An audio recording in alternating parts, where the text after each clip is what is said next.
There's a number that Microsoft does not want you to think about. Over 500,000. That is how many computers in a single country quietly stopped running Windows. No announcement on tech news, no viral moment, no competitor launching a better product. Just a government, a decision, and a silent, systematic migration that cost Microsoft one of its most important institutional clients in Europe. And here's the twist that makes this story even more interesting. France did not just switch software. France switched power. What happened next? Microsoft's reaction, the internal panic, the political pressure, the lobbyists, and the global domino effect that nobody predicted, is a story that starts not with technology, but with money. A lot of money. Imagine you wake up one morning and everything on your computer looks different. Not because your device was hacked, not because a new version was released, but because your entire country decided overnight, or at least that is what it felt like to hundreds of thousands of government workers, that the software they had used for decades was no longer acceptable. No new competitor had emerged. No revolutionary invention had transformed the industry. Linux had existed for over 30 years. LibreOffice had been around since the early 2000s. These were not new technologies, and yet millions of systems across France, the police departments, tax offices, municipal administrations, courts, healthcare networks, were being moved one by one away from the world's most dominant operating system. If this had been a startup or a single company, nobody would have noticed. But this was a nation-state. And when a nation-state moves, it sends a message. So the question is, why did it take this long? And more importantly, what finally pushed France to do it? France has decided to migrate its government infrastructure away from Windows and move toward Linux. Not a pilot program, not an experiment in one ministry. A national-level, coordinated, multi-year migration that targets the core of how the French government operates digitally. Gendarmerie Nationale, the French National Police Force, has already completed the switch for over 90,000 machines. The French Parliament has migrated. The Ministry of Agriculture moved. The Ministry of Education is in progress. And Microsoft? Microsoft watched one of Europe's largest institutional clients restructure its entire digital dependency and could do very little to stop it. This is the story of how France made that decision, how Microsoft reacted, and why the rest of the world, from Berlin to Buenos Aires, is watching very, very carefully. To understand the scale of what France is doing, you have to stop thinking about individual computers. Think about a country with 67 million people. Think about the digital infrastructure that serves every single one of them. Tax collection, social services, national identity systems, public health databases, judicial records, transportation networks, and municipal services in thousands of towns and cities across a territory that stretches from the Alps to the Atlantic. Now think about the licensing costs. Microsoft's enterprise licensing for government institutions is not cheap. Estimates suggest France was spending hundreds of millions of euros annually on Microsoft products, Windows licenses, Office 365 subscriptions, Azure cloud services, server software, and enterprise support contracts. Some analysts place the total annual figure at well over 700 million euros when you account for all government levels combined, national, regional, and local. Over a 10-year period, that is 7 billion euros. 7 billion euros flowing out of French taxpayer money and into the coffers of an American corporation. When French politicians and budget officials finally put that number on a table and stared at it, the conversation changed. This was no longer a technical discussion about operating systems. This had become a question of national fiscal responsibility and something deeper, something that goes to the very heart of sovereignty. But here's the question that every reasonable person asks when they first hear this story. Why? Not why save money. That part makes sense. But why take this specific risk? Migrating an entire national government's digital infrastructure is not like switching phone brands. The complexity is staggering. The risk of failure is enormous. The human cost in retraining, disruption, and lost productivity is almost impossible to calculate. Microsoft did not become the world's most valuable company by accident. Windows works, Office works. Billions of people use these products every single day without complaint. The ecosystem is mature, the support is extensive, and the compatibility is universal. The answer, it turns out, is not one reason. It is three, and each one is more powerful than the last. And each one is more powerful than the last. The first reason is the one governments are most comfortable talking about publicly: money. Microsoft's licensing model for large institutional clients is built on a subscription structure that grows more expensive with every passing year. Every employee who needs access to Office, every server that needs a Windows license, every device that requires endpoint security through Microsoft Defender, every organization that chooses Azure for cloud hosting, every enterprise that needs Microsoft Teams for internal communication. The costs stack, and they compound. For France's Gendarmerie Nationale alone, the National Police Force responsible for public security across the entire country, The move to Linux-based Ubuntu and LibreOffice is estimated to have saved over 50 million euros in licensing costs. And that is just one institution. Multiply that across every ministry, every prefecture, every government agency, every public hospital, every public school, and the savings become almost incomprehensible. But here is what makes this even more striking. The migration itself is not free. Training staff costs money. Hiring open source developers and system administrators costs money. Managing the technical transition, the compatibility issues, the user complaints, all of that costs money. And France still calculated that the long-term savings were so significant that it was worth every euro of the transition cost. The math was simply undeniable, and once budget officials saw that math clearly, it was very hard to argue in favor of the status quo. But money, as powerful a motivator as it is, was only the beginning. Because the second reason is not about euros at all, it is about control, and this part of the story gets uncomfortable very quickly. In 2013, Edward Snowden walked into a hotel room in Hong Kong and handed journalists one of the most consequential document leaks in the history of modern intelligence. What those documents revealed shook governments around the world, including in Europe. The NSA's PRISM program had allowed American intelligence agencies to access data held by major American technology companies. Microsoft was listed as one of the companies whose systems were involved. For European governments that were running their most sensitive national infrastructure on Microsoft products, this was not an abstract concern. It was a direct, documented security risk. France began a serious internal conversation about what it meant to run a national government on foreign proprietary software. Software whose source code you cannot read, whose back-end decisions you cannot audit, and whose compliance with foreign intelligence requests you have no mechanism to verify or prevent. This is the concept of digital sovereignty, and in post-Snowden Europe, it became a political priority in a way it never had been before. Open source software like Linux operates on a fundamentally different principle. The entire source code is publicly available. Any government, any cybersecurity team, any independent researcher can examine every line of code for vulnerabilities, backdoors, or unauthorized data collection. You cannot hide something in open source software the way you can in proprietary systems, because the entire world is watching. For France, a country with deep historical pride in its national independence and a philosophical tradition that values sovereignty almost as a cultural virtue, this argument was not just practical, it was ideological. They did not want to be digitally dependent on a foreign power, full stop. And the third reason is the one that gets discussed the least in official statements, but maybe the most important of all. Here's the conversation that does not appear in government press releases. When you build your entire national infrastructure on a single vendor's proprietary ecosystem, when every hospital, every police station, every tax office, every school runs on the same company's software, you create a single point of catastrophic failure. Not just a technical failure, a geopolitical failure. In 2022, the world watched what happened when Western governments imposed sanctions on Russia following the invasion of Ukraine. Microsoft, responding to international pressure, restricted access to its services in Russia. Russian government institutions that had become deeply dependent on Microsoft products suddenly found themselves in a crisis. The digital dependency they had built over decades became, overnight, a vulnerability that a foreign corporation could exploit, or that foreign governments could pressure a corporation to exploit. European defense analysts and intelligence officials watched this scenario play out and asked themselves a very uncomfortable question. Could the same thing happen to us? In theory, under extreme circumstances, the answer was yes. And for governments that deal with classified information, national security infrastructure, military systems, and critical public services, in theory is not good enough. In theory is not an acceptable risk profile. The move to open source software was, in part, a quiet insurance policy. A recognition that, in an era of escalating geopolitical tension, digital sovereignty was not just a nice to have. It was a strategic necessity. And this is the part of the story that Microsoft really does not want anyone to think about too carefully. What most people do not know is that this story did not begin with a dramatic government decree. It began with a single department, a single frustrated IT manager, and a decision so quietly controversial that it barely made the news at the time. In 2004, nearly 20 years ago, the Gendarmerie Nationale conducted an internal review of its software costs and security posture. A small team of technical officers, led by a lieutenant colonel named Xavier Gumar, began evaluating whether open-source alternatives could replace proprietary software in day-to-day operations. Their conclusion was cautious but clear. It was possible. It would take years. It would require significant investment in training and technical support. But it was possible.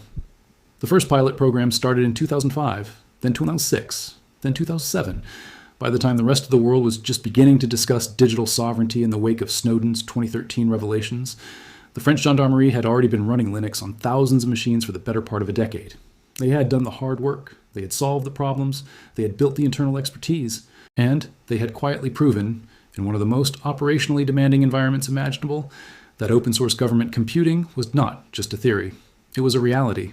This history matters because it means France's migration was never the reckless leap that outsiders assumed it was. It was the conclusion of a 20-year experiment, one that started in obscurity, survived internal resistance, outlasted 3 presidential administrations, and finally reached critical mass.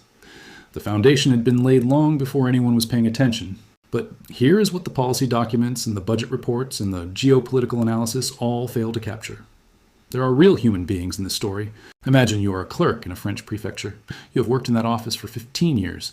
You started the job using Windows XP. You learned Office. You built your entire professional muscle memory around the same software ecosystem. The same menus, the same keyboard shortcuts, the same file formats, the same email client. And then one Monday morning, you sit down at your desk and everything is different. The desktop looks different. The word processor is different. The file manager is different.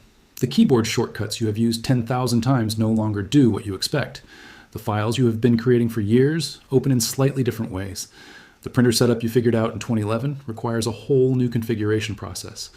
You're not a technology enthusiast. You did not sign up for a migration project. You just want to do your job. This experience has been repeated hundreds of thousands of times across France. And the resistance it generates is not laziness or irrational conservatism. It is a completely understandable human reaction to having a tool that works, a tool you have mastered, suddenly replaced by something unfamiliar. Training programs have helped, dedicated IT support teams have helped, peer support networks among early adopters have helped, but nothing has eliminated the friction entirely. And this human friction, the frustration, the learning curve, the occasional breakdown when a critical document does not format correctly before an important meeting, is precisely the kind of vulnerability that critics of the migration point to when they argue that the whole project is a disaster waiting to happen. Because it has happened before. In 2003, the city of Munich, Germany's 3rd largest city, launched what became one of the most ambitious and widely publicized open source migration projects in European history. The initiative was called Linux. The plan was to migrate 14,000 city computers from Windows to Linux. For several years, Linux was celebrated as a model for other governments. It was cited in conferences, analyzed in academic papers, and held up as proof that public sector open source migration was viable. And then, in 2017, Munich voted to reverse the entire project. The reasons were complicated. Political shifts, internal technical disputes, compatibility problems with specialized government software, frustration from employees, and the arrival of a new coalition in city government that was less philosophically committed to open source principles. Microsoft, which had lobbied heavily against Linux and then lobbied just as heavily for the reversal, moved its German headquarters to Munich during this period. Whether that influenced the political outcome is a matter of debate. What is not debatable is that Microsoft won, and Linux became a cautionary tale. France is aware of Munich. French technical teams have studied what went wrong. French government officials have specifically cited Munich as the example they are trying not to repeat. But awareness does not equal immunity. The same forces that undid Munich, political change, corporate lobbying, employee frustration, compatibility challenges, exist in France too. The migration could succeed, or it could become France's Munich moment. Nobody knows yet. And that uncertainty is precisely what makes Microsoft's response so calculated. Because here is what is happening while France manages its migration. Other governments are watching. Germany's federal government has launched a project called Sovereign Tech Fund, investing in open source digital infrastructure. The German state of Schleswig-Holstein announced a plan to migrate 25,000 government computers to Linux. Spain has published open source strategy documents. Italy's military has evaluated Linux deployments. Brazil has had on and off open source government initiatives for 2 decades. And at the European Union level, there is a growing institutional consensus that digital sovereignty must become a core component of European strategic autonomy. The EU's Open Source Program Office, launched in 2020, actively promotes open source adoption across EU institutions. This is not a coincidence. It is a coordinated, if loosely organized, response to a geopolitical reality that became impossible to ignore. Meanwhile, in the global south, in countries that have always been more price-sensitive to Microsoft's licensing costs and more skeptical of American technological dominance, France's migration is being watched with particular interest. If a wealthy, technologically sophisticated government like France can make the transition work, it provides a roadmap for countries that have fewer resources but even stronger motivations to reduce their dependence on proprietary foreign software. The implications are staggering. Microsoft's government and enterprise segment generates tens of billions of dollars annually. If even a fraction of those institutional clients follow France's lead over the next decade, the financial impact is not just significant, it is existential for a major portion of Microsoft's revenue model. This is why Microsoft's response has not been passive. And now we arrive at the moment where the real story reveals itself. Because what France is doing, what Germany is beginning to do, what the European Union is slowly building toward, is not fundamentally a story about software. It is a story about power. For 30 years, the architecture of the digital world was built on a set of assumptions that nobody really questioned. American technology companies built the platforms. American standards defined the protocols. American business models determined how software was licensed, how data was stored, how cloud services operated. And governments around the world, including in Europe, adopted those platforms, those standards, and those business models as the default infrastructure of modern public administration. That was a massive transfer of power, quiet, incremental, largely invisible, but real. Every government that locked its institutions into a proprietary software ecosystem handed a private corporation significant leverage over its own operations. Not intentional leverage, perhaps, not exercised leverage in most cases, but leverage nonetheless. France is now engaged in the slow, painful, expensive process of reclaiming that leverage, of building a digital infrastructure that it controls, whose source code it can read, whose vendors it can replace, whose continued operation does not depend on the goodwill of a foreign corporation or the stability of a foreign political environment. It means a country deciding that some things are too important to outsource. And Microsoft, for all its innovation and market dominance and brilliant engineering, is now confronting the possibility that the era in which governments simply accepted digital dependency as the cost of modernity may be ending. So where does this go? Nobody knows. And that is the honest answer. France's migration could succeed completely. The LibreOffice ecosystem could mature further. The Linux desktop experience could improve to the point where ordinary government workers barely notice the difference. The cost savings could accumulate into the billions. Other European governments could follow, creating a critical mass of institutional open source adoption that permanently shifts the power dynamics of the enterprise software market. Or it could stall. Political winds could shift. A new government could decide that the migration costs outweigh the sovereignty benefits. A high-profile system failure at a critical moment, a hospital unable to access patient records, a police database that cannot communicate with a national security system, could provide the political ammunition needed to reverse course. Microsoft is not sitting still. The company has made significant investments in open source software over the past decade, acquiring GitHub, contributing to Linux development, building Azure infrastructure that runs Linux natively.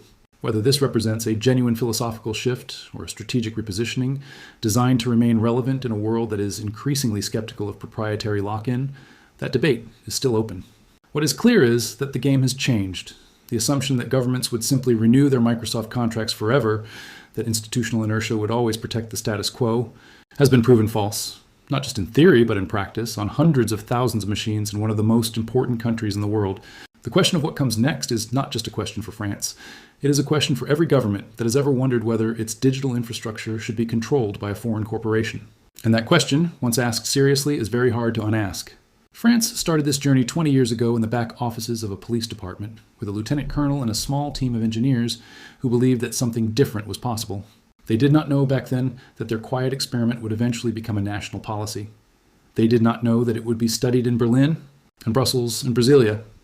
They did not know that it would make Microsoft nervous, that it would appear in geopolitical briefings, that it would become a reference point in conversations about the future of digital governance.